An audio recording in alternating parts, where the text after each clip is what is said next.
au nom de la loi et conformément au résultat de la commission départementale de recensement des votes et en vertu des pouvoirs qui me sont conférés, je vous installe officiellement maire de la commune de Guéoul.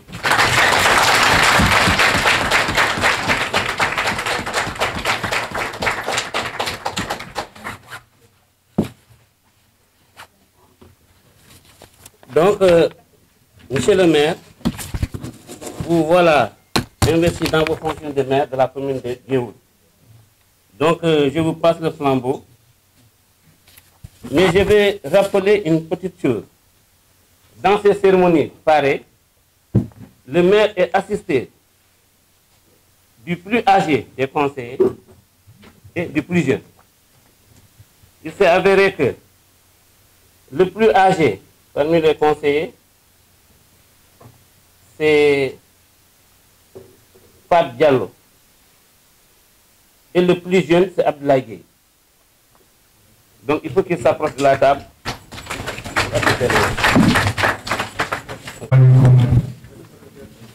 Encore, comme nous l'avons fait, nous avons installé le nouveau conseil municipal. Je pense que le long discours, on le fera après l'installation du conseil. C'est-à-dire que pour installer par le conseil. Ce que je vais faire, c'est que je vais conseil bersi di dalal aussi conseil yi nga xam ni nekkoon nañ fi te ñu di leen fi liggéey bu rafet léegi politique jeex na politique bi ci élection yi dañ ko doon def bu ñëw ba ci conseil bi léegi ñun ñëpp jëwul lañ fi nekkal ñoo bokk lu ñuy bëgg ñooy bokk lu ñuy bañ ndax comme ni ma ko daan waxee rek fii moom lu ñu fiy def rek intérêt jëwul du intérêt ma sàmba du intérêt ma demee moo tax ci biir conseil bi xuloo mosu fee am xeex mosu fee am jiwale wote sax mosu fee am ñoo daan bokk wote loolu ñu doon wote ñoo daan ànd ñu jëkkatee loolu ñoo daan ànd doorandoo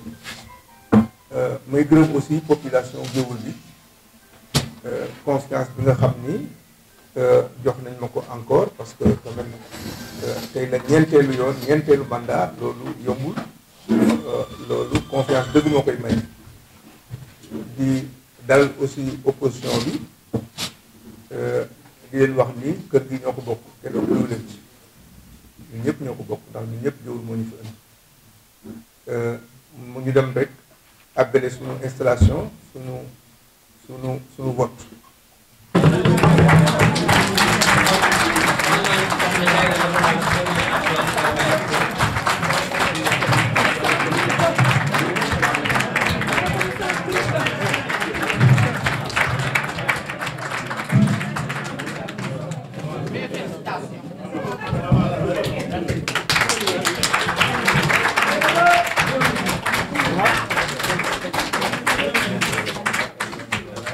comme ni ko wote bi wone résultat yi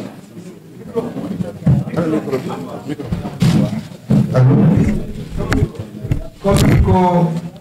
wote bi wone résultat yi joxe na ni Dieynaba Sall moom lañ élire ci poste premier adjoint au maire de Géoul.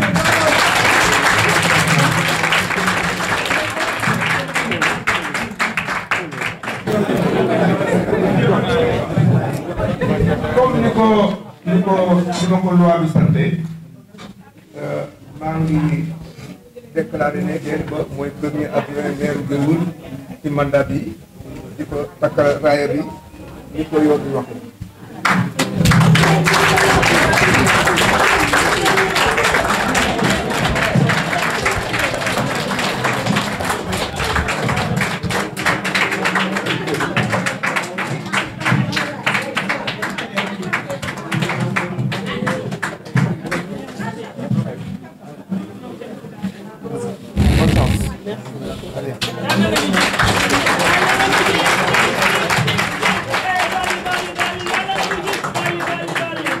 ñu continuer wax dañ bàyyi commentaire yi ñu continuer léegi ñu ngi appel candidature le poste de deuxième adjoint au maire candidat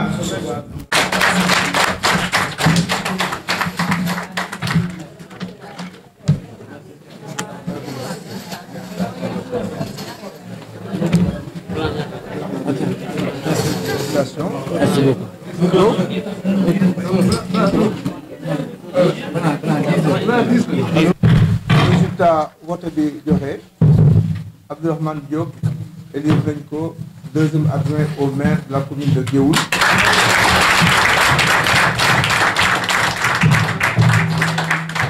ñu ngi ko yoon sant ñu takkal ko mandarga bi.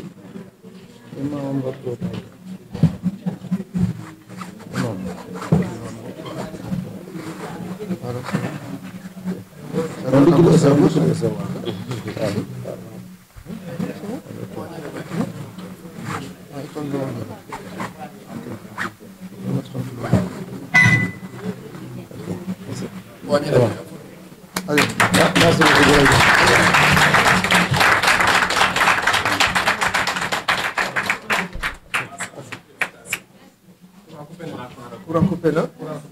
ñu àggale liggéey bi ñu dem ci troisième adjoint au maire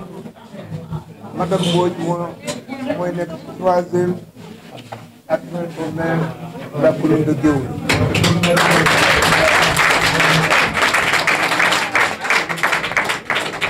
ñu defe ko ni ñu ko yoon sante ñu takkal ko raaya bi bii mandarga élection yi.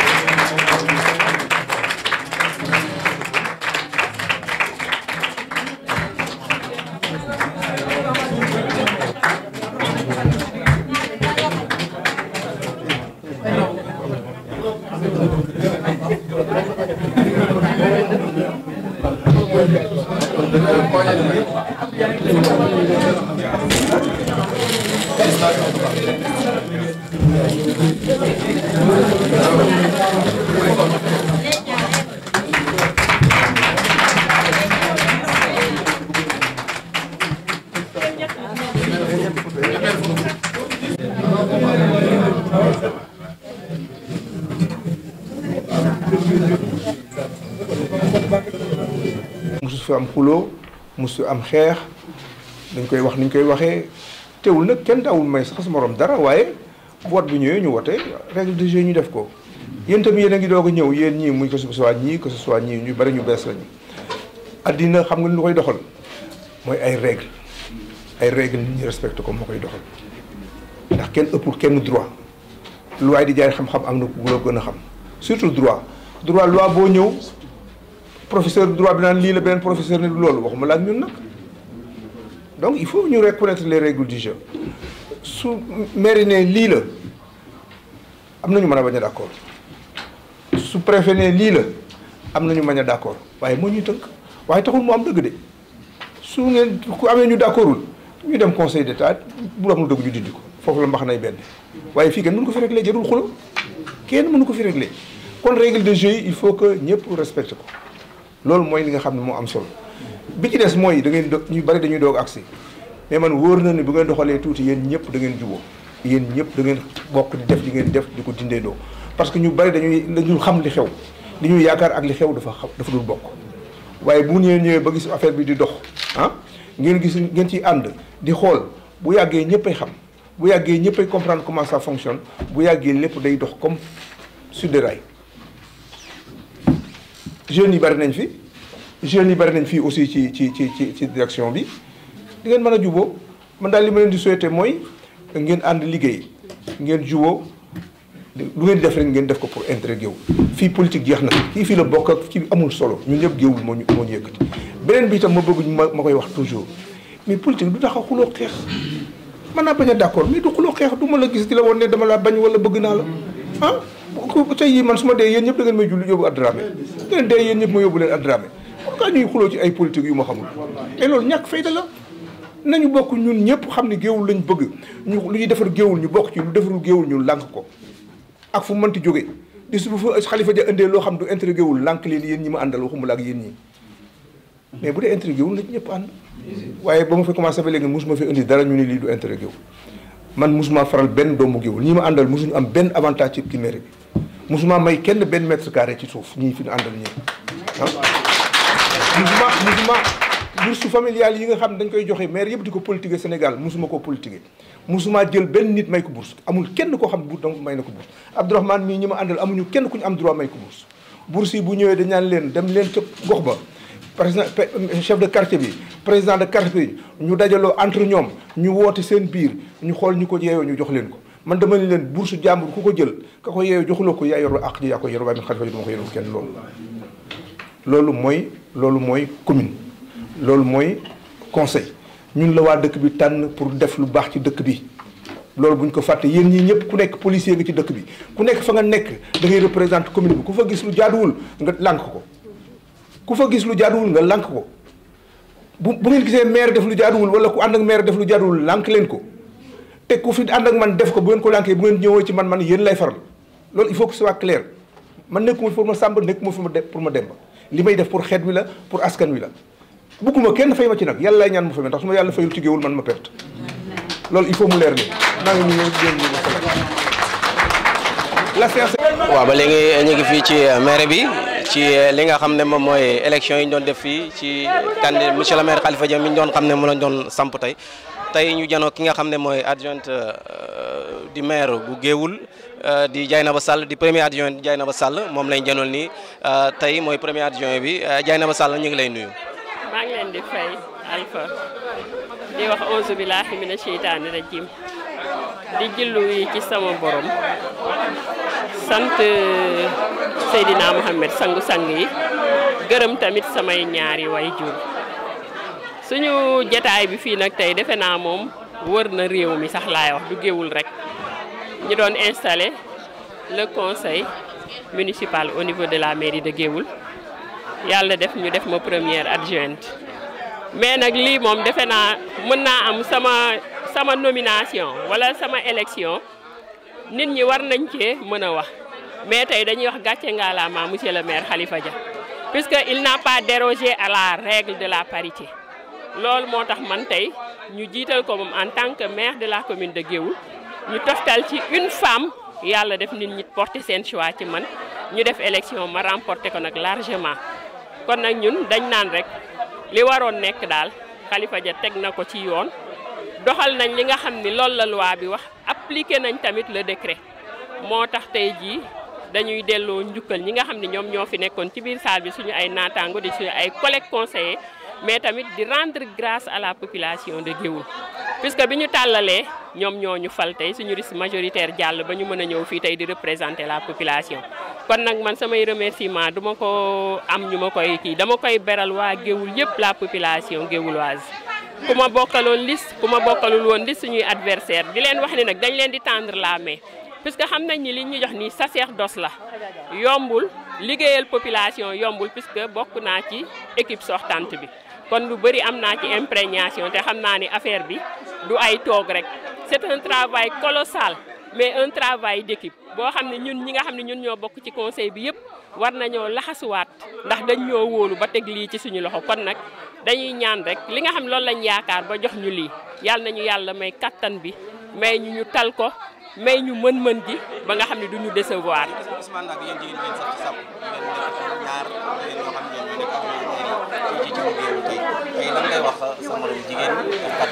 waa Alpha loolu daf may delloo rek ci ki waxoon ni jigéen baax na góor baax na gis nga nit ki moom sexe bi sax parfois ça importe peu puisque soo seetloo loi bi maître Ablaye Wade président sortant moom moo ko initié woon mu xeex ci ba loolu nekk mais yàlla dogal 2014 moom bi ñuy appliquer la loi moom fekk na ko nekkatul ci bopp réew mi Macky Sall ñëw kon loi bi dañ koo promulguer mais dafa effectif ci mandat wu Macky Sall kon nag ñun tamit loolu dañ leen koy gërëmee di wax ni jigéen ñi am nañ place ci biir société bi am nañ place ci biir poste électif yi nga xam ni moom lañ leen di jagaleel toujours te nag du xeex boo xam ni tamit dañ ko mëne xëy na pour ne ay féministe lañ wala ñu daal ñun dañoo faral jigéen ñi dañoo xool ni fu góor toog jigéen war naa dend ak moom am les mêmes prérogatives que moom su dee son niveau permettre nag ko moo tax damay woo jigéen ñi te ni bu ñu bàyyi li ñuy wax rek ñàkk a jàng sax taxuta mën a bañ a liggéey puisque règlement bi dañuy wax quelqu'un qui ne sait ni lire ni écrire sur la langue officielle warul nekk un conseiller mais parfois nga gis koo xam ne loolu la def ba pare moom expérience am wala yàgg bu mu yàgg ci ab mairie mu dem ba mën ki nga xam ni sax dafay liir di doog a ñëw te pour preuve man mën naa la ci jox benn maire boo xam maire Penda Ndiaye Njaañ la dëkk moom mooy au conseil Njaañ moom la ñu jël mais la muy wax ca biir au conseil ba lu mu dund la lu mu fekke la te loolu expérience rek moom moo ko may man daal maa ngi waxaat jigéen ne bu ñu xàddi ñun dëggam tey yàlla def na am nañ fi ñaari représentante ci biir bureau bi nañu wane ni tey jii jigéen ñi am nañ benn marque indélébile encre boo xam tey jii dinañ ko tracé ci taarixu Ngumba mu topp ñu puisque nag xam naa sax awma information mais defe naa c'est la première fois que une première adjointe au maire di nekk jigéen fii dans notre commune kon nag dama naan bonheur la ba pare mais privilège la buñ ñu jox ba pare ñu ngi ñaan daal yàlla bu ñu tas yaakaaru kenn yàlla may ñu kattan bi daal ba ñu def sax lu kawe suñu njort di leen remercier yéen tamit àlla yàqu leen ci dara fu ñu dem ngeen topp ñu te amul dara loo xam moom ngeen di def en échange ak ñun xëy na léegi popularité bi ngeen am rek la ñuy ñaan yàlla mu yokk ngeen am visibilité même mondiale sax s'il le faut puisque liggéey ngeen te seul le travail paye merci beaucoup. merci Diané ngeen gis ne li nga xam ne moom lañ jëlee fii ci mairie bu Géoul tey ñu doon nekk li nga xam ne moom la ñuy fal tey li nga xam ne mooy adjoint maire yi tey ñu fal adjoint yi ba pare tey kii ñu janool mooy Ndoya Mbodj di 3e adjoint maire bu Géoul tey di ko xam ne adjoint bu bees tey ji ñu janool moom muy jigéen tey Ndoya ñu ngi lay nuyu. waaw maa ngi leen di fay Alpha di leen jaajëfal bu baax di sant waa Ngumba gépp di sant ñi fi teew ñëpp tamit ci waaw ci wóolu gi ñu ma wóolu ba teg ma fi may ñaan yàlla nag yàlla na yendu oyof ci ñun ñëpp di woo ñëpp ñu jàpp ñu liggéey ñun ñëpp ndax ñu fi taje ñëpp Ngumba rek a leen ñor kenn ku ne defar Ngumba rek moo la yëkkati comme ñoo bokk luñ bëgg nag yaakaar naa liggéey bi war naa yomb kon yàlla nañ ci yàlla jàppale ñu liggéey ko ci jàmm ci déggoo ak juboo lépp doon jariñu dëkk bi doon jariñu réew mi doon jariñu àdduna bi yëpp ci kàttanu yàlla ak barke Seydina Muhammad jërë ngeen jëf. jigéen lan nga wax sa moroom jigéen ñi nga xam ne ñoom ñoo nekk ci Géoul yan bi tey ci muy 3e adjoint ngay doon jigéen. mais 3e adjoint doon jigéen di wax ni sama moroomu jigéen yi li ñu defal nañ xam mooy lan ndax fépp lépp lu góor di def rek jigéen mën na ko loolu lañ xam ba tax ñu boole ci jigéen ñi kon ñoom ñëpp ñu ngi leen di woo ñu déggoo ñun ñëpp liggéey comme nañ ko daan defee ndax jigéen ñi moom liggéey rek ku jàmbaar lañ te liggéey rek lañ xam di sant nag bu baax a baax nag sama borom kër ba Xaali Mbodj ginnaaw ba ma santee yàlla sax ba pare di julli ki Seydina Mohamed di sant sama ñaari waajur maa ngi sant sama borom kër ba Xaali Mbodj ndax moo ma bàyyi ba ma dem lii bu ma tere woon du ma ñëw tey kon maa ngi ko ci sant moom jërëjëf Mbodj. jërëjëf. ba léegi ñu ngi nii janoo ki nga xam ne mooy Abdourahmane di 2e adjoint bu maire bu Géoul tey ñu janoog moom mu fas yéene sànnu kàddoom ci li nga xam ne moo lañ doon def fii ci tey ci vote yi tey naka yan kàddu la ci sànni Abdou ñu ngi lay nuyu. waaw salaamaaleykum wa rahmatulah ñu ngi lay fay bu baax Alpha di nuyu waa Géoul yëpp di nuyu waa Géoul RTV di leen sant bu baax ci liggéey bu rafet bi di sant ñëpp di gërëm ñëpp élection yi comme ni ngeen ko gisee yàlla def na tey ji lañ doon installé conseil municipal bu Géoul yàlla def na lépp jaar na si yoon si suñu gis-gis ñu ngi ciy sant ñëpp di ci sant bu baax nag yàlla suñu borom parce que mënoon na demee neneen mais yàlla fexe na ba lépp rafet na donc loolu duna am lu dul kontaan di ñaan suñu borom aussi mu kàttanal nu ba liñ defoon ba nit ñi wóolu nu ñu def lu gën a kawe seen njort loolu daal di ñaan si yàlla di ko ñaanal nag conseil bi yëpp di ko ñaanal waa Géoul ñëpp di sant ñëpp ci jàppale bi maanaam ñi nekk conseiller ak ñi nekkul conseiller di sant ñëpp di gërëm ñëpp di leen wax tamit nan dolli ñaan yi pour que li ñuy xaar ci ñun ñu def lu kawe seen njort ñun li ñu bëgg rek mooy équipe bi ànd nii mooy fexe ba Géoul dem ci kanam te loolu ci lañ fas yéene dox incha allah. waaw monsieur le maire ñu gis mandat bi tey nga bokk foofu ñoo xam ne ay jigéen lañu. daanaka jigéen ñi sax nañ sàpp ci mandat bi nga nekk. tey liggéey bi ak ñoom. naka nga ko fas yéene doxalee. d'abord loolu ñu koy rafetlu ba pare parce que ñun ñëpp xam nañ premier adjoint la nekkoon mais bokk nañ si ñi ni ñun loi suñ ko xasee boobu voté dañ koy respecté loi bi def nii bureau yi pour institution yi nga xam dañ nekk ay institution totalement ou partiellement élective seen bureau ak seen commission dafa war a paritaire loolu moom moo tax fii ci Géoul ñu ñëw mën a respecté parité boobu parce que maam dafa daan wax naan du man kese bokkuma ci moom moo gën ñu on préfère ñu cité ñu ci exception yi respecté loi bi que ñu naan ñoom suivre nañ leneen jigéen ñi ñu àndal nag ay nit lañ comme ñun am ay compétence ku gis Dieynaba Sall xam Ndoye Mbodj xam ne ñooñu ñu am ay compétence tan te prouvé nañ ko ci dëkk bi ñu fas yéene ànd ak ñoom ci bureau bi liggéey fas yéene aussi ànd ak 46 conseillers yëpp ànd ak ñoom ci liggéey bi damay jàpp ni liggéey bi dafa nar a gën a baax dafa war a gën a neex parce que jigéen moom moo ëpp yërmande aussi looloo tax amuñu ci benn jaaxle amuñu ci benn tiitaange loolu contentement bu mat sëkk ak di sant suñu borom bu baax a baax quoi comme ni ko xamee yàlla mooy mayoon na ñu def mandat bu neex bu am solo bu am ay résultats